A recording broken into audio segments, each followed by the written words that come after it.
Thanks very much, and thank you for the invitation. I'm actually presenting on behalf of myself and colleagues in this initiative. So colleagues Lisa Fox and Jess Griffiths from the Institute of Cancer Research. And before I get started, I thought I'd give you a spoiler alert in case you need to leave before the end. Sue Aaron has kind of said a couple of things, but we'd like to convince you to do two things. So the first is to join the Greener Trials group, the Greener Trials Consortium, and to footprint your trials, or if you're not actually involved in specific trials yourselves, to persuade colleagues to think about footprinting their trials and then to share the data. So that's number one. And number two, if you're doing trials methodology research, then to think about how your research findings might inform mitigation strategies to reduce the environmental impact of clinical trials. So let's talk about environmental impact. So this includes many aspects, including climate change, biodiversity loss, pollution, and water pollution. So most of the current research that's into greener trials does currently focus on climate change. And just so that we're clear about when I ultimately talk about carbon dioxide emissions, this is because carbon dioxide is a well-known gas released by human activities into the atmosphere, but carbon dioxide is just one of the set of greenhouse gases. There are others as well. But in terms of looking at climate change, people tend to think about this in terms of the carbon dioxide emissions equivalent. So this is just a way of thinking about how various activities that produce greenhouse gases, we're kind of like combining those impacts into a single sort of metric. Okay, I don't think I need to tell this audience about the climate crisis. You know, every week there is an unprecedented aspect of climate change that is affecting people and other life forms around the globe. So I won't dwell on this for the moment, but I think it's important that we understand what we mean when we talk about carbon footprinting of activities. This is, as I said, it's a measure of greenhouse gases that are released into the atmosphere as a result of activities either by an individual, an organization, or a community. And it's usually reported in kilograms or tons of carbon dioxide equivalent. And a statistic just to hold in your mind as I go through and tell you more about estimates of the carbon footprint of clinical trials is that, and these estimates are changing as we find out more, but a typical UK citizen will have a footprint over a year of just under 13 tons of CO2 equivalent. So if you just kind of remember that kind of statistic, that might be helpful to put the footprint of clinical trials into context. I wanted to start by first of all thinking about healthcare in general, and of the estimated total global net emissions, which is 2.5 billion tons of CO2 emissions per year, healthcare has been estimated to be responsible for 4 to 5%. Obviously, this does vary by country, and as I said, you know, it does vary over time and as we get more information. But there has also been an estimate that 4,500 tons of carbon dioxide emissions does equate to one global excess death as a result of the impact of climate change. And so if you do the maths, you'll see that healthcare emissions are causing 600,000 excess deaths per year. So clearly it's therefore important that we look at where the carbon hotspots are amongst the healthcare interventions that we know are effective to improve health outcomes. But if you actually look at work and studies that have been done to evaluate environmental impact of healthcare interventions. There was a review last year by Pickles et al. That looked at studies that were evaluating healthcare interventions for their environmental impact, and they found that the studies were observational and not of particularly good quality in their design. The greenhouse gas measurement was highly variable, and indeed the health outcomes that were looked at were heterogeneous as well, and not everybody did look at the health outcomes. So there's a lot of work to be done around improving the evaluation of environmental impact assessments of healthcare interventions. And in the UK, UKRI has invested, and NHR has invested in sustainable health systems hubs, one led from Exeter and one led from Brighton. There are many other groups who are looking at this as well, but these are quite big investments. And in the hub that's led from Exeter, they are working on the development of a framework for deciding whether a particular mitigation strategy around a particular healthcare pathway or a healthcare intervention, whether that mitigation strategy can be implemented immediately, and obviously speed is of the essence here, but looking at whether something can be implemented immediately because it is not going to have any adverse effects on health outcomes, the switch in whatever it is that's being done, it's clear that there won't be adverse impacts on health outcomes, or maybe there is some uncertainty, a level of uncertainty about that, but that the switch could be implemented with monitoring of those health outcomes to make sure that nothing adverse is happening. And then finally, perhaps there is something that looks like it would have a great benefit in terms of reducing the environmental impact, but the potential impact on health outcomes isn't certain. And therefore, that would be something to be implemented only in research. And that may involve a randomized clinical trial of the standard of care versus the new approach, which is thought to have a reduced environmental impact and hopefully no negative effects on health outcomes.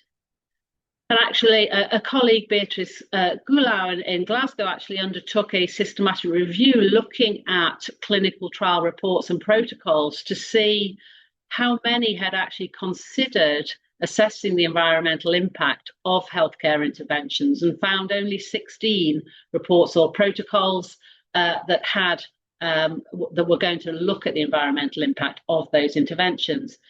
9 of them were actually in the last few years. So this is something that is increasing, I'm glad to say.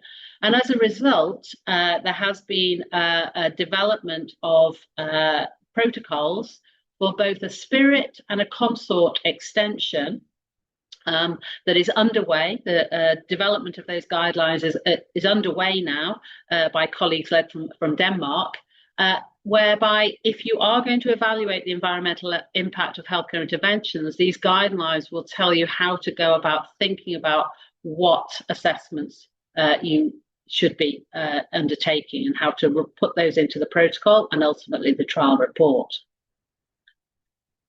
But I want to switch focus now to thinking about the environmental impact of clinical trials that we're all involved in, that we all maybe design or try to do better.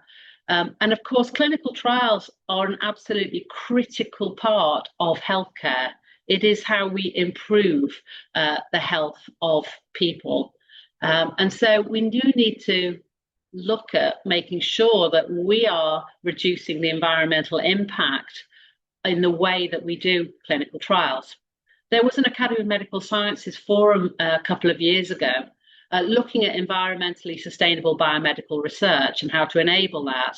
And it was quite clear, and you can read in the report, that whilst there had been a lot done to improve laboratory research practice in terms of making it greener, far less had been done in terms of clinical research, and that there was a need to create capacity in our research workforce to try to improve the environmental impact, reduce the environmental impact.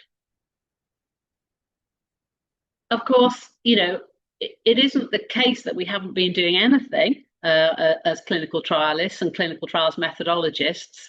A lot of our focus is around trying to do things better and improve efficiency and reduce research waste.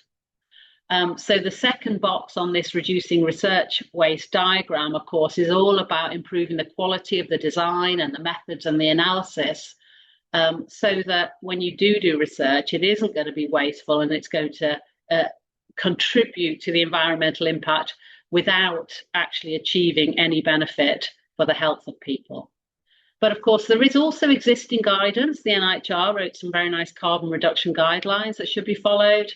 And as well, many of your institutions, I'm sure, will have procurement practices, and many institutions are now looking to bring assessment of sustainability and environmental impact into their procurement policies.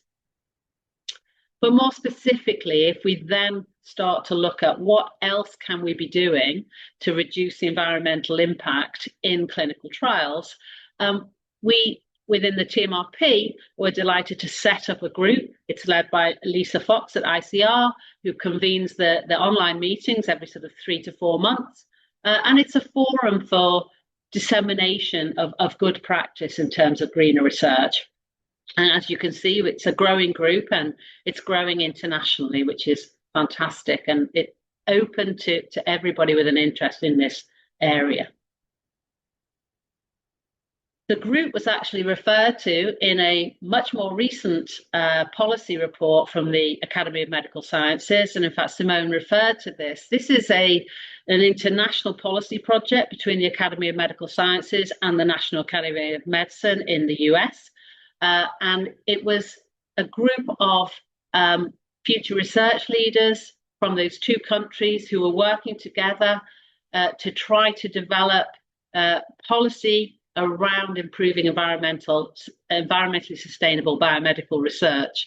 And it does make some references to clinical trials as well as other types of research. So it's well worth a read. And it certainly identifies multiple stakeholder groups, stakeholder organizations who all need to be part of this initiative to reduce the environmental impact of what we do in healthcare research.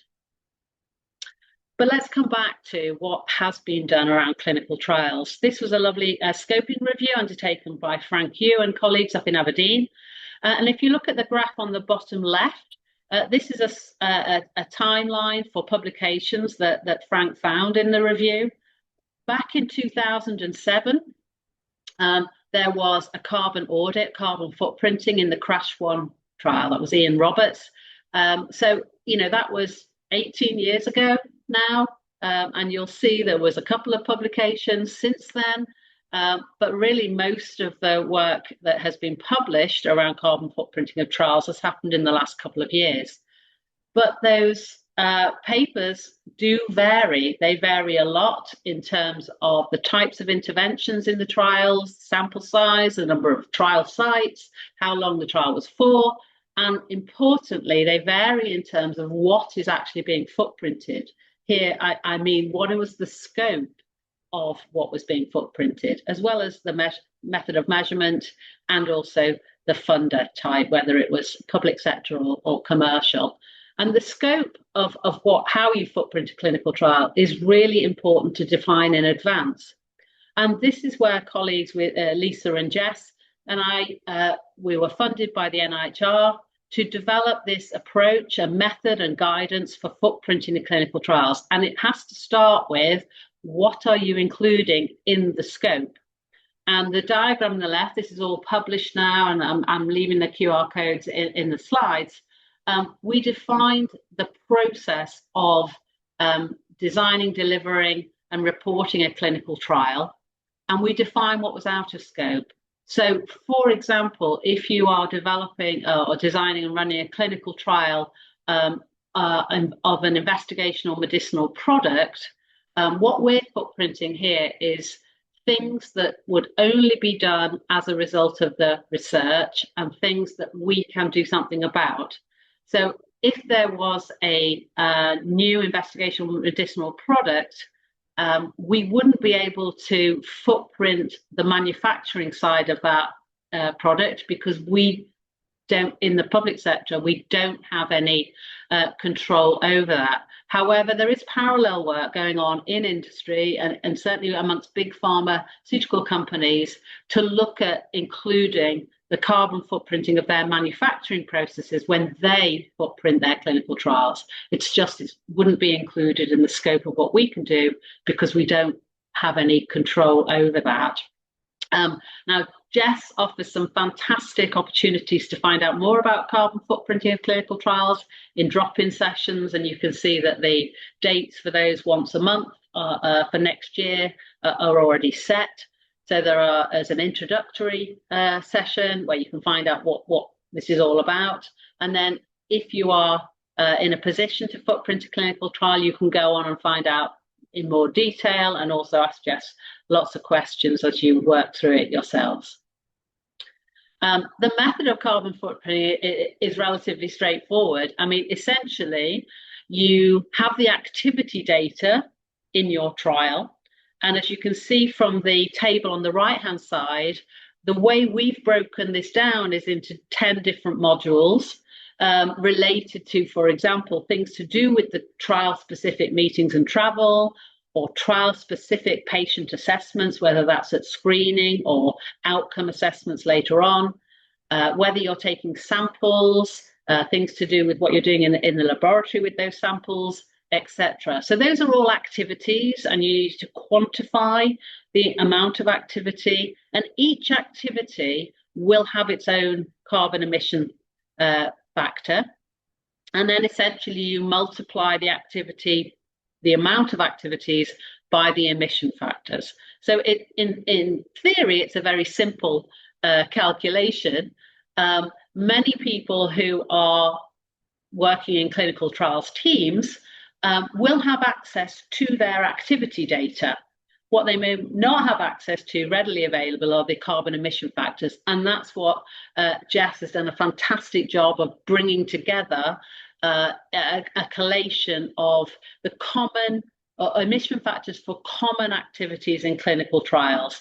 And as we work together with clinical trialists who might be doing something different for which we don't have a carbon emission factor yet, then Jess is fantastic about trying to link up with other people to source those particular emission factors. So what have we done? As well as developing the method and the guidance, we have worked with clinical trials units to actually footprint. We're up to, in terms of the results that we can present today, a dozen clinical trials. And those footprinting was undertaken by a variety of different staff, whether it was clinical trial manager, an MSc student, PhD student, or Jess herself as the research associate on the project. The time taken to do the footprinting did range from 5 hours to 60, but in the case of the 60 hours, it was somebody who wasn't necessarily directly involved in the trial, so they had to identify the activity data themselves, whereas for a clinical trial manager who, certainly in my experience, always has their hands on the activity data, it's there in the protocol and they know what's involved, it will take less time to do this. But you can see that the trials that were footprinted are from a range of different therapeutic areas, with a range of different interventions, different numbers of sites, etc., different numbers of patients, and also duration. If we look at the carbon footprint for those 12 trials, they're typically presented in this form, in the form of a pie chart, where the pie chart is the total footprint. And you'll see top left, the lowest footprint was 16 tonnes of carbon dioxide emissions, remembering that the UK citizens' annual footprint is just under 13. So this was on the low side for a clinical trial, whereas the highest, I think, is top right. It's up at 765 tonnes. This is less than the sort of like typical commercial big pharma type of trial, which can be of the order of 2,000 to 3,000 tonnes. But of course, within that, they are also including manufacturing processes around the IMP.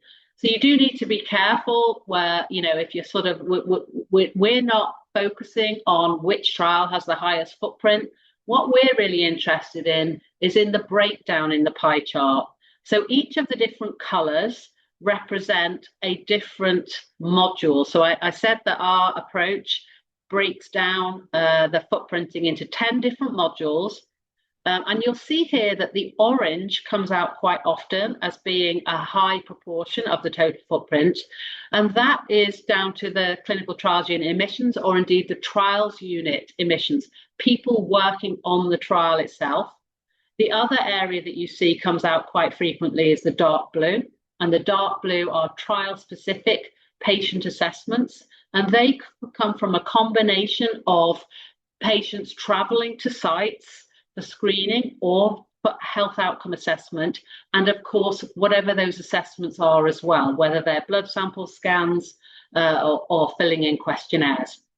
You'll also see that laboratory and samples in the grey comes out, sorry, the trial-specific meetings and travel, sorry, in the grey is there quite frequently, but as well as other things like the laboratory side of things. If you look at the bottom left trial, and you see the light blue and you think, gosh, that's almost 3/4 of the carbon footprint. Actually, that was down to the data exchange and transfer. This was a trial that was predominantly done through the electronic health record.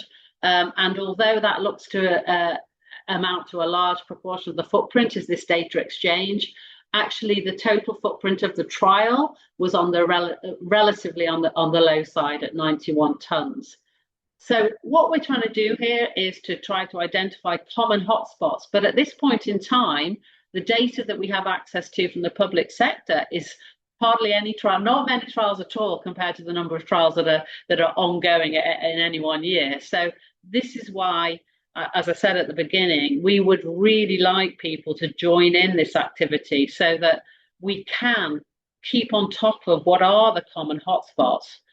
We don't know if this is a representative sample, even though we have a variety of different types of trial here. But that's what we're aiming to do as we move forward, is to gather more data and keep on top of identifying common hotspots. So then what do we do when we found these common hotspots? These are the 4 that I kind of referred to from those previous pie charts.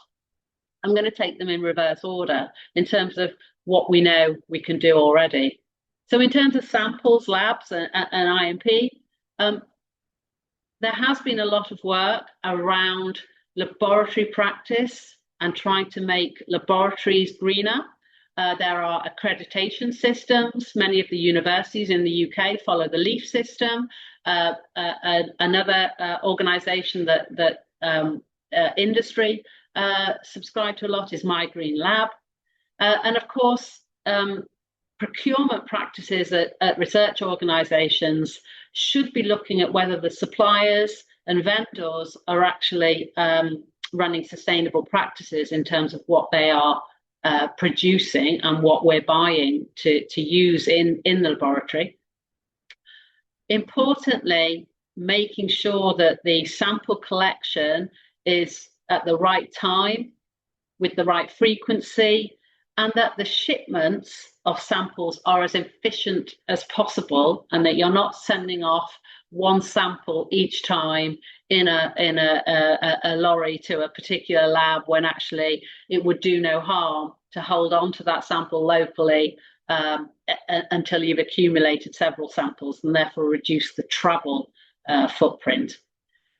There's a lot of work that's been done that shows if you're storing samples in a freezer, there is no detriment to the quality of the sample if you turn up the freezer temperature from -80 to -70.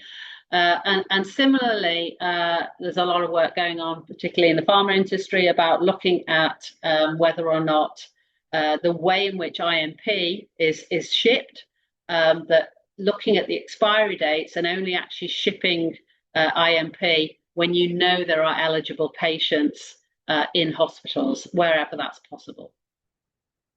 Then we come on to trial meetings and monitoring. These days, I think many trials where they're taking a risk proportionate approach are able to set up sites and undertake the training online, saving the travel footprint. Similarly, oversight meetings, whether it's the trial management group, trial steering committee, or the independent data safety monitoring committee, those meetings are very often undertaken online. And there's a really nice report and guidance document from the registered CTU network in the UK around greener monitoring, around the site monitoring. If we come on now to the trial-specific patient assessments, if you remember, that was the dark blue part of the pie charts. As I mentioned, this is calculated from travel, number of visits, screening, and outcome assessments. And I mentioned before that we have all been working for a very long time, even without an environmental lens. We have been working on making trials more efficient and reducing waste. And I can't give a seminar or webinar these days without referring to core outcome sets as being one way to reduce waste in clinical trials. I'll say a bit more about that in a minute. I'll also want to say a little bit about data linkage and transfer if you're using data from electronic health records, from healthcare systems data. As I said, as I showed on one of those pie charts, it can be a high proportion of the total footprint, but at the same time, it may reduce that actual total footprint. Similarly, another thing to think about is if you are taking patient samples and you are initially considering sending all of those samples to a central laboratory, you might want to consider actually, does the local laboratory, which would have a lower footprint through less transport, does it actually have systems and the assessments in place that would give you sufficient quality in the sample analysis such that you can do things locally, you don't have to send everything to a central lab. So coming on to the core outcome set piece, for those of you that haven't heard me say this before, the COMET initiative defined a core outcome set as an agreed standardized set of outcomes that should be measured and reported as a minimum in all clinical trials in specific areas of health or healthcare.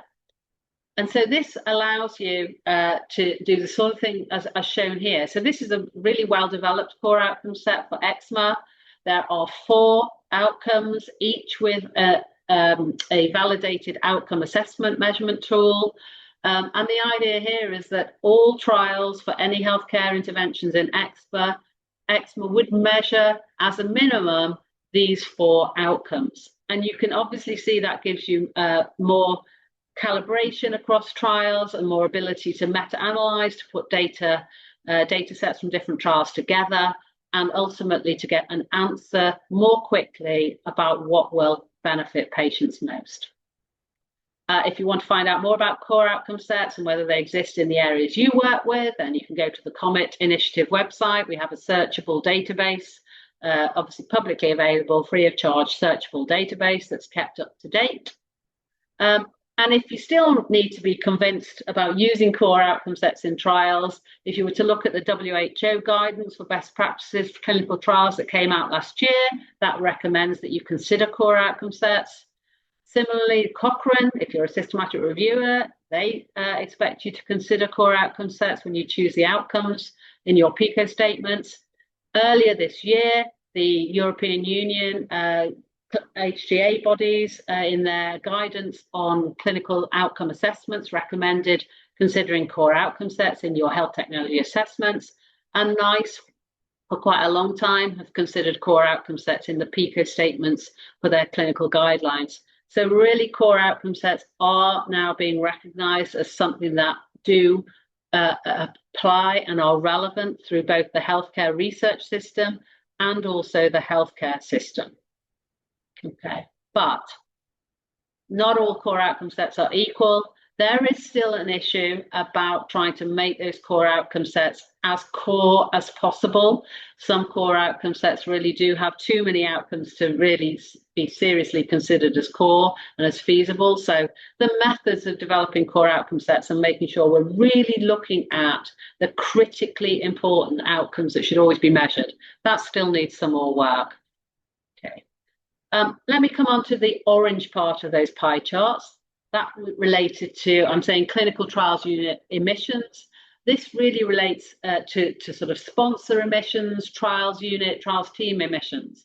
And there are several things that it's fairly obvious that you could do. If you can use electronic documents rather than printed, but if you are using printed documents, then to switch to sustainable paper choices. If you're using anything digital and you're from your computing side, then looking at sustainability initiatives in the workplace, such as Green Disc, and looking at the certification process there can be helpful. But one of the main contributors to the CTU emissions actually comes from the trial duration and how long the trial team actually needs to work on that trial. Obviously, the follow-up time, nobody would want to change that from the follow-up time that is required scientifically. But what we all know is that recruitment is a challenge in clinical trials, and the time to recruitment, if we can reduce that, then we will reduce the environmental impact from the CTU emissions.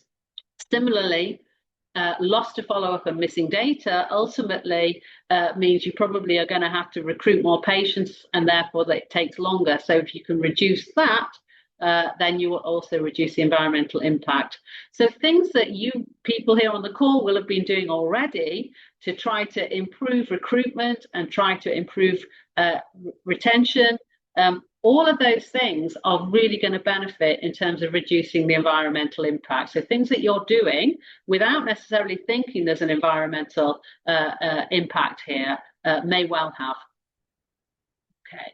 I just wanted to come on now to thinking about, remember the trial that had, really tried to do a lot of the trial running it remotely. And although the footprint of the actual data transfer side of doing things remotely looked to have a large proportion of the footprint, the actual footprint was a lot lower than other trials that were not run remotely.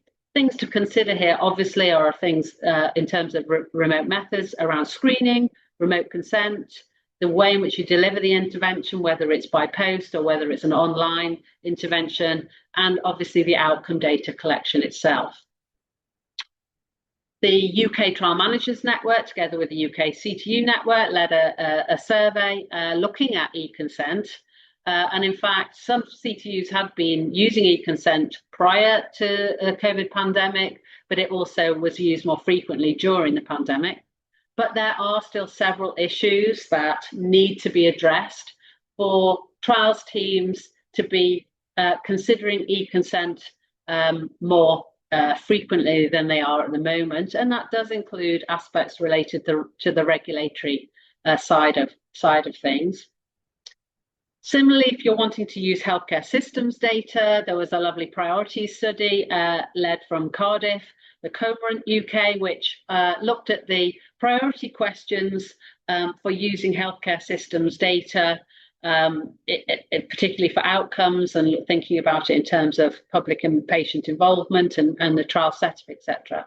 So some of those questions remain open questions.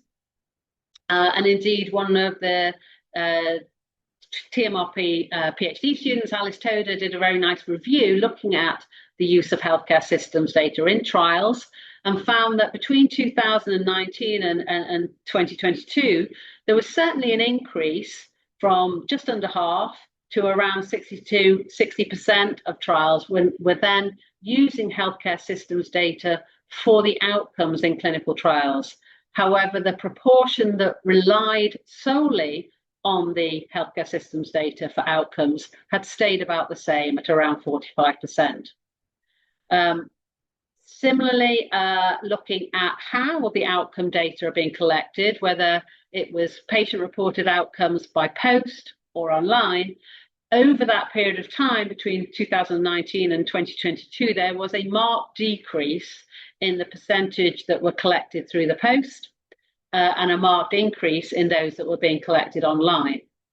When it came to wearables or devices, so digital technology for assessing outcomes, actually there were very few trials where data were being collected from wearables or devices. That may be because these trials that Alice looked at were NIHR Health Technology Assessment funded trials, which tend to be later phase. And actually wearables and devices tend to be focused more on physiological outcomes, which may be more common in the sort of earlier phase explanatory trials where you're looking at mechanisms of action.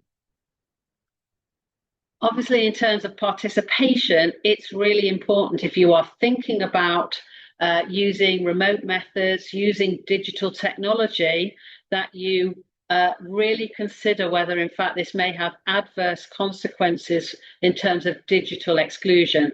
So many people think that digital technology may be a way to reduce the environmental impact, but there are open questions about whether or not we can achieve inclusivity, and I've listed some aspects of inclusivity that are being looked at by various groups, but we need to make sure that we are not losing that inclusivity, the aim for inclusivity, if we're actually increasing digital exclusion by using remote methods.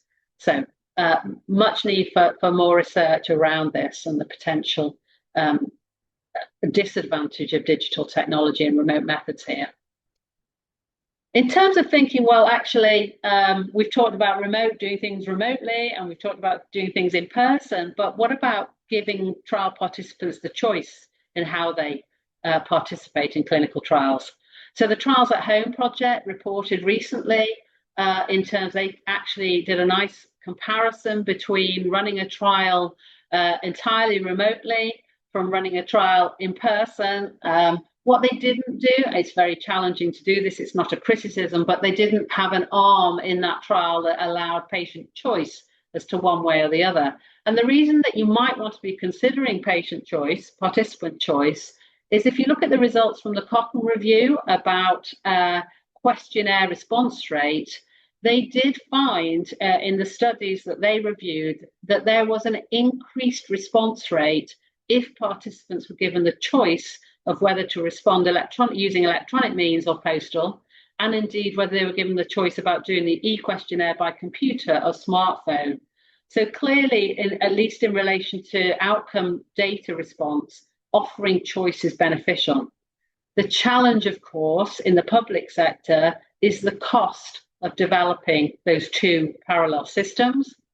And arguably, in the challenge of the 150-day target, to being able to recruit somebody into the trial, the initial person into the trial, time is of the essence, and it will be challenging to set up two systems at the start. But that's not to say that we shouldn't be looking seriously about giving participants choice in which of these approaches they want to take.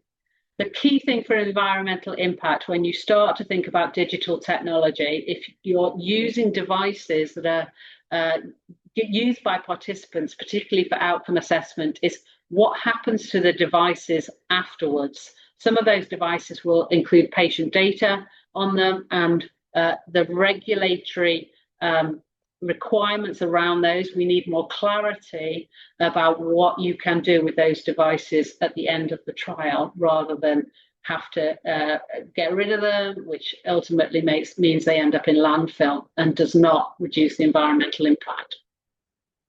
I think in the interest of time, I will just move on to a final piece. I've mentioned the need for more research around things that may reduce the environmental impact in clinical trials. And much of this research must involve and must be co-produced with trial participants, with patients and the public. And there is a wonderful animation video that was co-produced. It was funded by the TMRN and TMRP, co-produced with patients and members of the public to try to introduce this concept of greener trials to potential trial participants and the public. So I'd recommend you all go and have a listen to that. I think it's 2.5 minutes long, and it's something that we're thinking we will use as part of the introduction of a kind of trials methods project that might be looking at ways to reduce environmental impact when we're discussing the project with patient research partners. So what next for our Greener Trials group? Very quickly, we have, following on from the NIHR funding to develop guidance and the method, we've now received funding from the Wellcome to move things on.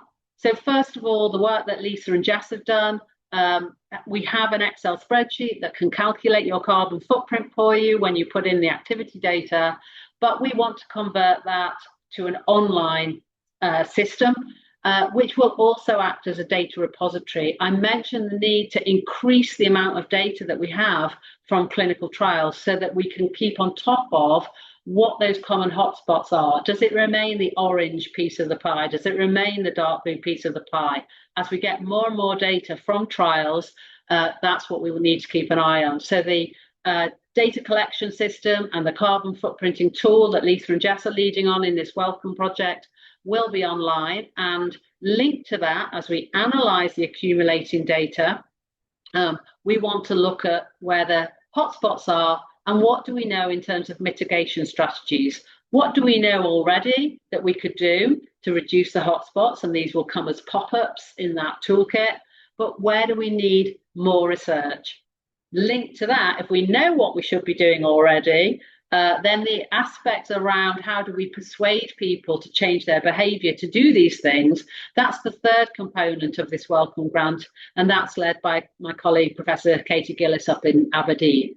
So I just wanted to finish there by kind of saying that we are literally all in this together. So as well as thinking about whether or not you can footprint your trials and join in the consortium about sharing the data, also to think about what you're doing in terms of your trials methodology research and in terms of patient engagement around that. What might the implications be from what you're doing for reducing the environmental footprint of clinical trials? So I will skip ahead. This is going to be hopefully a well-represented theme at our next International Clinical Trials Methodology Conference, which I hope you all have in your diary for Birmingham next year in September. And with that, I'd just like to thank the many, many partners who are in the consortium already on the screen. And I can't thank enough my colleagues, Lisa and Jess, for their input into this presentation, and to you for listening. So thank you very much.